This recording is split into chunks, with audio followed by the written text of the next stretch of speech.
Essa é a nossa fonte de bancada, fabricada pela empresa americana Heatkit nos anos 1960. Não temos como precisar a data, mas podemos arbitrar então que foi fabricada em 1960. Modelo PS4, Power Supply 4. Eu vou deixar uma foto depois aqui em cima para você ver como essa fonte era originalmente, como ela era vendida pela Heatkit. As pessoas podiam comprá-la no formato de kit e muito provavelmente podiam comprá-la montada também, que seria um pouco mais cara.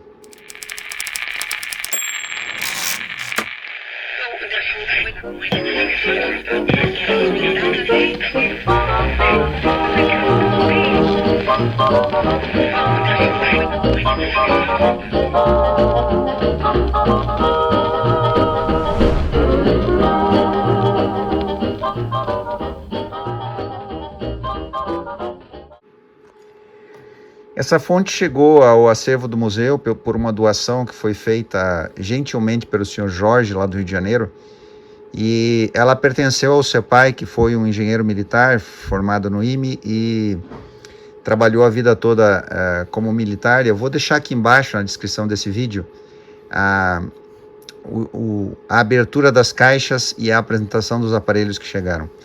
Bom, essa fonte nos acompanha já há algum tempo, mas a gente havia decidido deixar ela como ela chegou aqui, sem fazer alterações nela, em homenagem ao senhor Jorge, que já não está mais conosco, que já faleceu,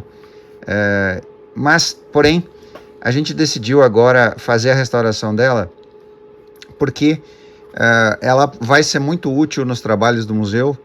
E num próximo vídeo, talvez ainda o mais breve possível, talvez até essa semana ainda, eu mostrarei a utilidade de uma fonte de alta tensão para trabalhar com valvulado. Nós também temos uma Heatkit de outro modelo, que eu vou mostrar para vocês agora. Essa também é uma fonte Heatkit, é uma fonte de alta tensão, ela é fabricada também a válvulas, tecnologia valvular, lá dos anos 1960. Porém, nós optamos por restaurar a outra, porque essa aqui nós vamos precisar a ajuda do senhor Pimenta com o galvanômetro, o voltímetro está com o ponteiro provavelmente quebrado. Então a gente optou por seguir o restauro da PS4. Também tem aí no canal, se você for nas playlists, você vai encontrar uma pasta chamada Como Aprender Eletrônica, e lá nós vamos comentar sobre a empresa Heatkit, que produziu kits absolutamente maravilhosos, inclusive equipamentos de áudio, equipamentos de vídeo. Eles produziram televisores também no formato de kit. Foi realmente uma grande empresa, mas lá você vai tirar mais dúvidas se quiser saber sobre a Heatkit. Esse modelo especificamente, a PS4, ela não tem essa visão que você vê aqui.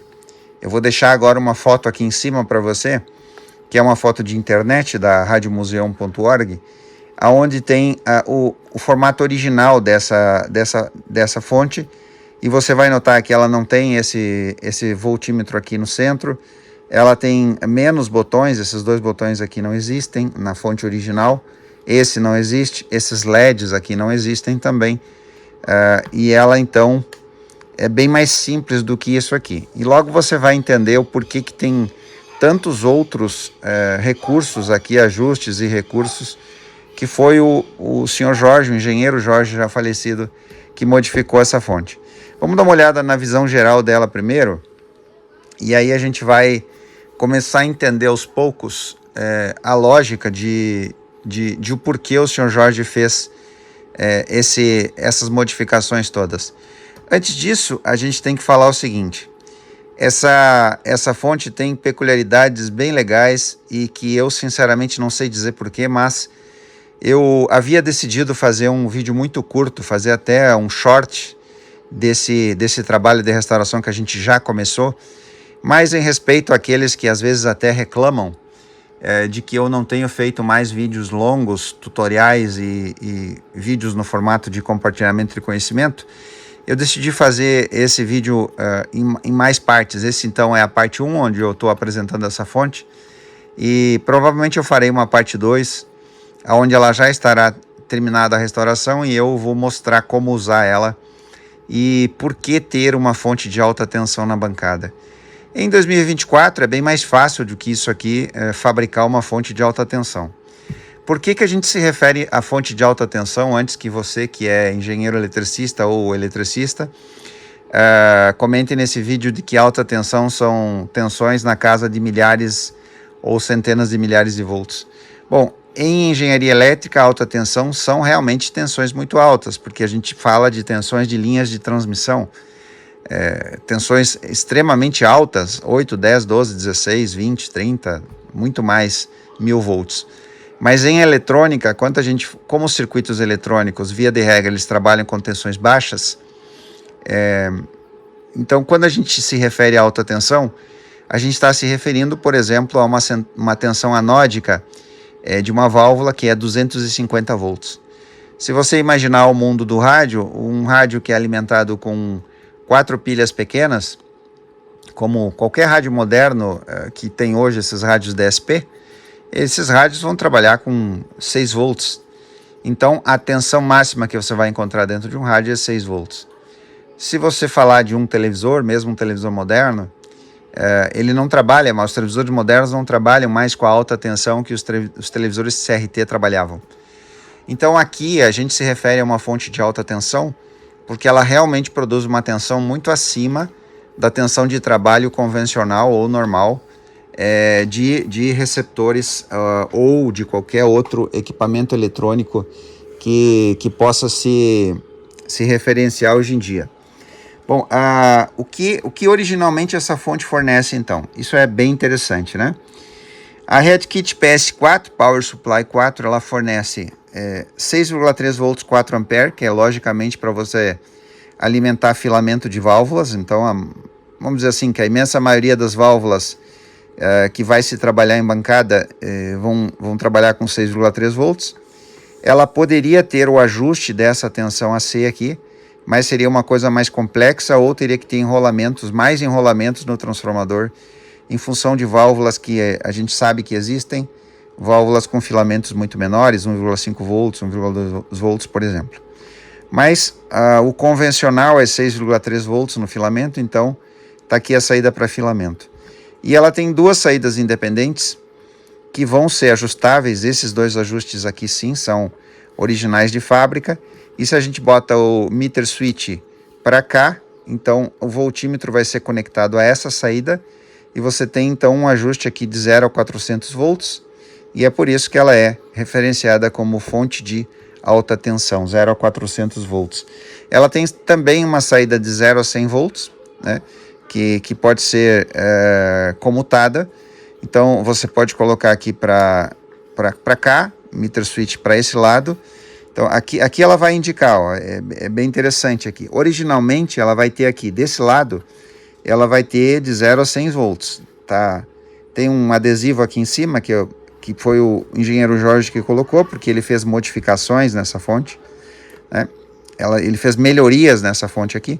Então aqui ela teria de 0 a 100 volts e aqui ela teria de 0 a 400 volts, que seria esse lado. Então se você comutar para cá, você vai ajustar aqui de 0 a 100 volts, originalmente.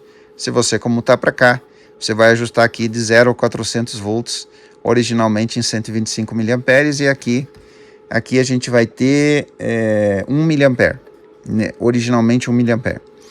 Bom, então aqui ela tem um miliamperímetro, né? Olha só, de 0 a 150 mA.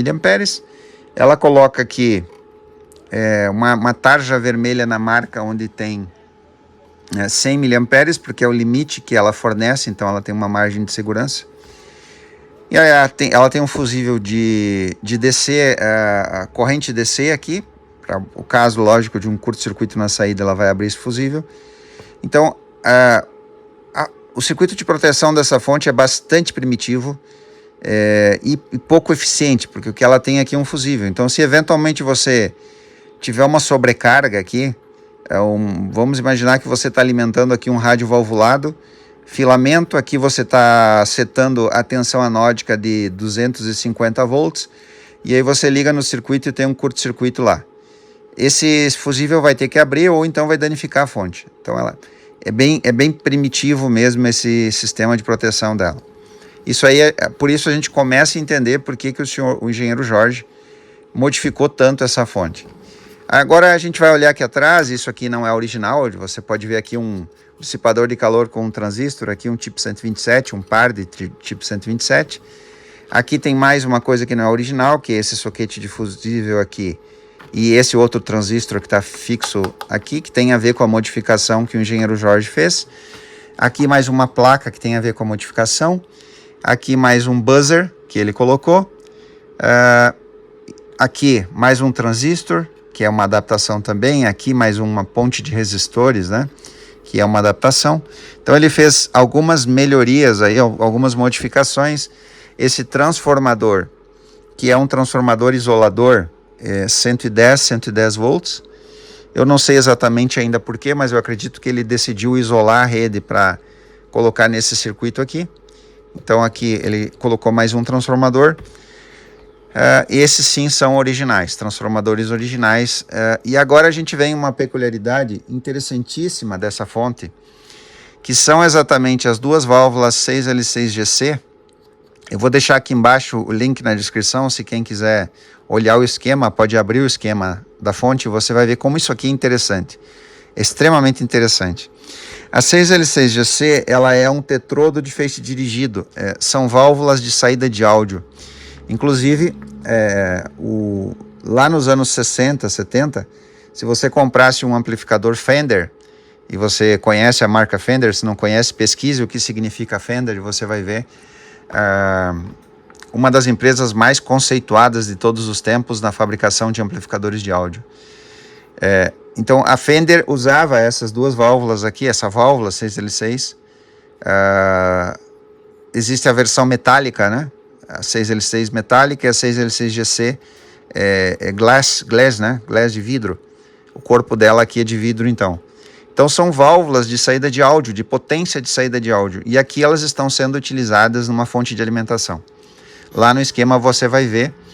E eu pretendo estudar melhor esse esquema e depois compartilhar num próximo vídeo com vocês por que a RedKit, não foi só a RedKit, outras empresas usaram válvulas de potência de saída de áudio em fontes reguladas. Então essa é uma peculiaridade interessante, a 6L6GC aqui.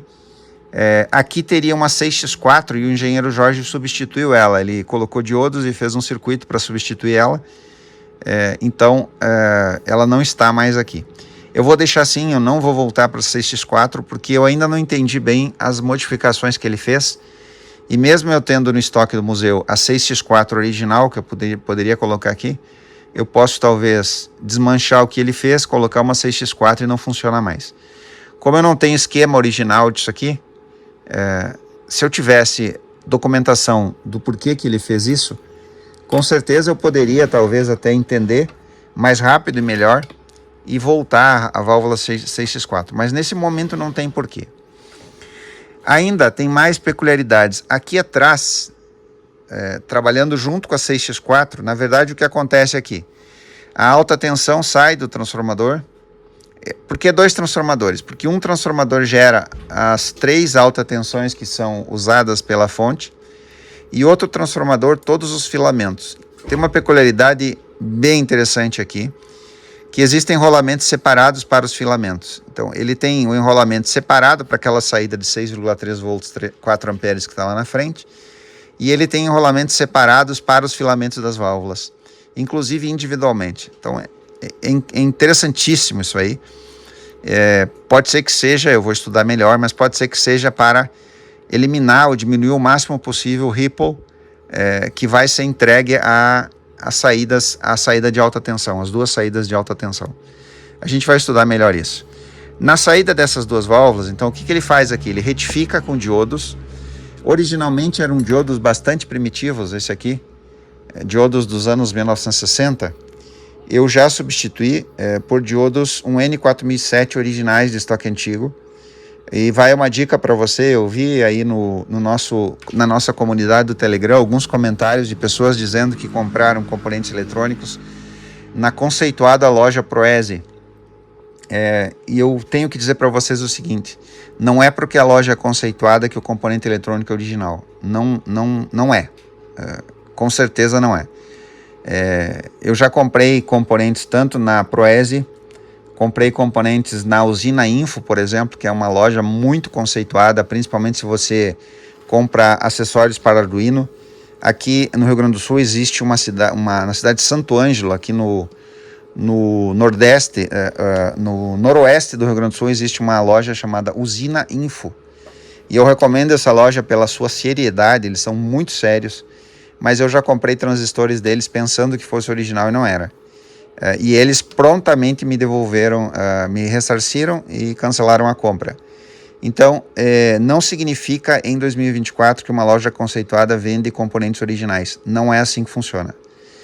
Então, eu já comprei diodos, um N4007 da Proese, e eram chineses falsificados. Eu descartei todos. E não só diodos, outras coisas também. Então, a gente prefere usar diodos originais de estoque antigo, que são de qualidade. Então, o que ele faz aqui? Na saída de alta tensão, ele retifica a alta tensão, as duas alta tensões, você vai ver isso no esquema, e injeta já nessas válvulas aqui, nas 6L6. Na saída delas, você vai encontrar uma outra peculiaridade interessante aqui. Ele usa aqui uma 6BH6. Uma 6BH6 é um pentodo de RF ou FI. Então você vê uma válvula de RF ou FI sendo utilizada para fazer a regulagem. Eles regulam a tensão, então os reguladores, originalmente aqui os reguladores de alta tensão, eles estão trabalhando nessa válvula aqui, na 6BH6. Também usa aqui duas válvulas bem interessantes que eu nunca tinha mostrado aqui no canal, que é a 0A2, que são válvulas reguladoras de tensão. É um diodo regulador de tensão. Então ele usa 2 diodos regulador de tensão, que são bastante peculiares. Originalmente, então, esse equipamento teria 6 válvulas. Somente a 6X4 não está aqui, mantendo 5 válvulas originais. E a fonte é muito legal, é maravilhosa, porque ela é uma fonte valvular de alta tensão, que objetiva fornecer tensões altas para justamente trabalhar com equipamentos valvulados. E a gente vai fazer isso aqui no museu, na bancada, usando essa fonte aqui. Eu vou virar o chassi agora e compartilhar com vocês a beleza dessa eletrônica. Ainda há tempo, para você que gosta de válvulas, a 6L6, tanto a metálica quanto a GC, são válvulas extremamente caras. São válvulas que hoje no Brasil passa facilmente de 300, talvez 400 reais, pela sua importância e pelo seu uso em amplificadores de potência. Eu não sei se eu falei antes, mas ela é uma válvula que é usada também para a fabricação de amplificadores de alta fidelidade, amplificadores Hi-Fi. Falando agora da eletrônica do equipamento, ou melhor, do instrumento, né? Nós estamos falando de um instrumento de bancada. Eu vou deixar agora aqui em cima uma foto para vocês, também da internet, onde a gente mostra como era a montagem original. E você vai ver como ela está diferente agora. Bom, para você ter uma ideia, esse aqui é um dos capacitores eletrolíticos ou condensadores originais. É um condensador duplo, 2 vezes 20 microfarad por 350 volts. Todos os capacitores desse instrumento são para alta tensão. Então, é um lindo capacitor original. Ele estava instalado aqui. Lindo, lindo, lindo capacitor original. E a gente vai guardar ele com muito carinho, porque ele fez parte desse instrumento. Esse capacitor estava aqui ele tinha mais um de 70 microfarad por 150 volts, que também estava instalado aqui, 2 iguais, 2 de 70 microfarad, um do lado do outro. E agora a gente tem aqui um indício de quando o engenheiro Jorge fez a modificação nesse instrumento. Ele tinha aqui 4 capacitores Siemens, que logicamente são modernos, não são capacitores dos anos 1960, né? Isso aqui são capacitores dos anos 70. Então, é bastante provável que foi o engenheiro Jorge que já fez essa substituição, colocando esses eletrolíticos Siemens. Eles estão esgotados, inclusive vazados. Olha aqui, ó. Esse aqui já tem um sinal aqui de vazamento. Esse aqui também, sinal de vazamento. Então, a gente substituiu todos eles. E agora a gente tem um indício de quando o engenheiro Jorge fez essa modificação. Por quê? Porque um dos capacitores Siemens que ele usou tem aqui a data, ó, abril de 1978. Então é bastante razoável pensar o seguinte: o equipamento foi fabricado em 1960, 18 anos mais tarde, considerando que o equipamento foi bastante usado, ele já estava com alguns capacitores esgotados. Apenas alguns, porque ele manteve aqui, ó, ele manteve esses, que são os originais, e alguns foram substituídos. Então, é provável, e nós vamos agora assumir, que o engenheiro Jorge modificou essa fonte em abril de 1978. Legal. O que nós fizemos aqui, para melhorar mais ainda a filtragem da fonte originalmente, nós não aumentamos a capacitância original que ela tinha, mas nós usamos banco de capacitores. Assim a gente tem uma melhor filtragem. Então, por exemplo, aqui onde a gente tinha originalmente um capacitor eletrolítico de 20 microfarad, vamos ver ele aqui, esse aqui, os dois de 20 microfarad, que era exatamente aqui nessa posição, dois capacitores de 20 microfarad. Ao invés de usar 22 microfarad, por exemplo, nós usamos dois capacitores de 47 microfarad por 450 volts e colocamos em série. Então aqui a gente tem em torno de 22, 23 microfarad de ponta a ponta aqui. E fizemos isso com todos. A gente, ao invés de botar 20, a gente usou 47 e a gente teve essa situação. Aqui também colocamos, aqui nós precisávamos 100 microfarad, então dois capacitores de 100 microfarad, ou melhor, dois capacitores de 70 microfarad, aqui eles, né, ó, elas estavam aqui os dois, originalmente. Então, ao invés de colocar, nós não teríamos 70, é claro, nós teríamos que colocar aqui 100 microfarad. Então, a gente colocou dois de 47 em paralelo, 450 volts, e temos aí alguma coisa próximo de 100 microfarad. Aqui também fizemos um banco de capacitores, com a intenção de melhorar o máximo possível a filtragem da fonte. Os diodos originais, então, nós substituímos aqueles diodos que eu mostrei antes, os diodos originais primitivos dos anos 1960, substituímos por um N4007 com procedência, diodos originais de estoque antigo. Bom, é isso, eu acredito que falei tudo. Aqui tem, você vê sinais de modificações, ó, ponte de terminais com transistores, isso aqui não é original, foi colocado, foi acrescentado. Esses ajustes aqui também não são originais, são ajustes finos das tensões que foram implementadas pelo engenheiro Jorge. Ele furou a caixa aqui, olha lá a tampa, ó. Essa é a tampa, extremamente robusta. Ele furou a tampa e colocou então aí esses potenciômetros que dão um ajuste externo. Eu vou virar o chassi e agora finalizar o vídeo. Ainda há tempo, algo que a gente já comentou em outros vídeos aqui no canal, os resistores americanos, especialmente os de valores mais baixos, como 1K5 e 1K, que estão aqui, ó, inclusive eu já soltei eles, ó, 1K e aqui 470K, eles estão alterados. Todos esses resistores americanos estão alterados. A gente já sabe que esses resistores, até com a própria umidade relativa do ar, eles se alteram ao longo dos anos. Então, é isso que acontece. Eu vou mostrar para vocês aqui a alteração que ele tem. Eu vou colocar em cima desse 1K5, ó.